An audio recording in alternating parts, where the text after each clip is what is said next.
স্বামী হারাইছি, তার তো কিছু হারাই নাই। আমরা তো এটাই বুঝতো, তার তো কিছু হারাই নাই। সে তো সব আছে, সে এসির মধ্যে ঘুমাচ্ছে, এসি গাড়িতে ঘুরে বেড়াচ্ছে, আমরা তো রিস্কাও করতে পারছি না। আজকে তিনি যে চেয়ারে বসে আছেন সেটা আমাদের জন্য, আমার ভাইদের রক্তের বিনিময়ে তিনি বসে আছেন। অন্য দেশ থেকে যদি রোহিঙ্গা সে এই দেশে জায়গা পায়, এই দেশে জায়গা দখল করতে পারে, তাহলে আমরা কেন পারবো না? আমগো অন্য কোন দাবি, আমগো সকল শহীদ পরিবার যা দাবি আছে সকল হেরা মাইনা নিব, আমার দাবি মানবো। আমার ভাইটা মারা গেছে 19 জুলাই, তারপরে থেকে আমার মনে হচ্ছে যে আমাদের প্রাণও ঝুঁকিতে আছে, আমাদের প্রাণও ঝুঁকিতে আছে। নাই কোনো আইনি ব্যবস্থা আমাদেরকে সান্ত্বনামূলক কথা নাই, কোনো হত্যার বিচার কিছুই নাই, কোনো কিছুর দাবি করলাম না। জাস্ট ওনার সাথে একটু কথা বলবো, তিনার উচিত ছিল আমাদেরকে ডেকে নিয়ে তিনি মেহমানদারি করানো। আজকে তিনি যে চেয়ারে বসে আছেন সেটা আমাদের জন্য, আমার ভাইদের রক্তের বিনিময়ে তিনি বসে আছেন। আজকে তিনি প্রধান উপদেষ্টা হয়েছেন আমাদের জন্য, আজকে তিনি আমাদের সামান্য ছোট্ট একটা আবদারে তিনি এখানে আসতে পারতেছেন না। আমি ওনার কাছে অনুরোধ করব, আমরা যতদিন না পর্যন্ত উনি আমাদের সাথে সাক্ষাৎ দিবেন, আমাদের দাবিগুলো মানবেন, শুনবেন, আমরা আন্দোলন চালিয়ে যাব। আমরা কেন আন্দোলন করব? আমরা আন্দোলন করতে না। আমার এই ভাই বুঝতে পারবে যে তার বোন বিধবা হওয়ার কি জ্বালা। তার একটা মানুষ যখন কমিয়েতে এখানে আসে নাই, আমরা তো কম কষ্টে আসি নাই, অনেক কষ্টে আসছি এখানে। আমরা কি স্বজন হারাইছি? আমরা কি 6 মাস এমন আন্দোলন করছি? করি নাই। আমরা জানি যে সরকার আমাদেরকে কিছু করে দিবে, এই আশায় আমরা ঘরে বসেছিলাম। আজকে কেন আমরা রাস্তায় আসবো বলেন?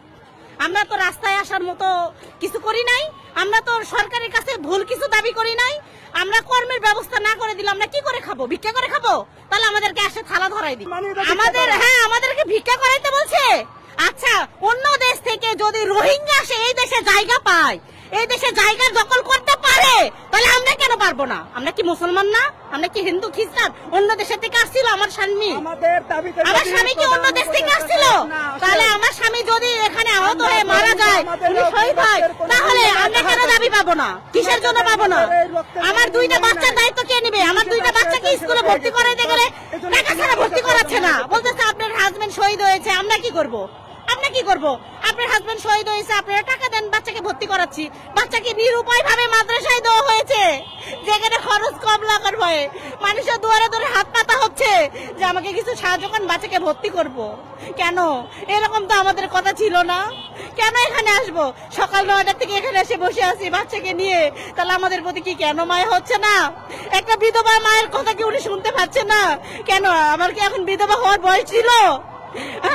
আমার বাচ্চাকে, আমি ছোট বাচ্চা, আমি মানুষই করতে পারলাম না, তার লেখাপড়াই শেখাতে পারলাম না। আর বাবা চলে গেল, এই ইতিমের 2টা ভার আমার কাঁধে দিয়ে গেছে।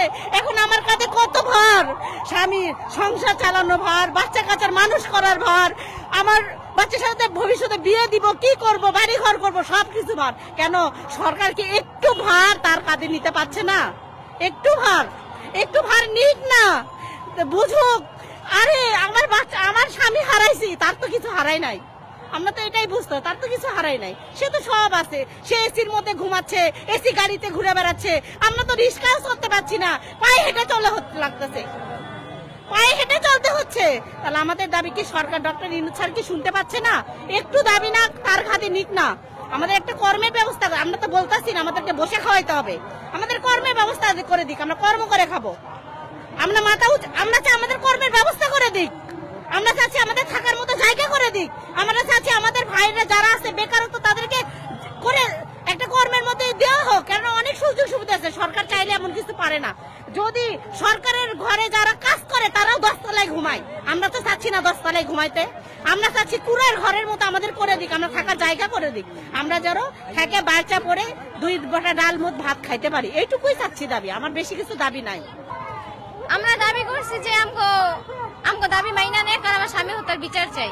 আমগো অন্য কোন দাবি, আমগো সকল শহীদ পরিবার যা দাবি আছে সকল হেরা মাইনা নিব, আমার দাবি মানবো।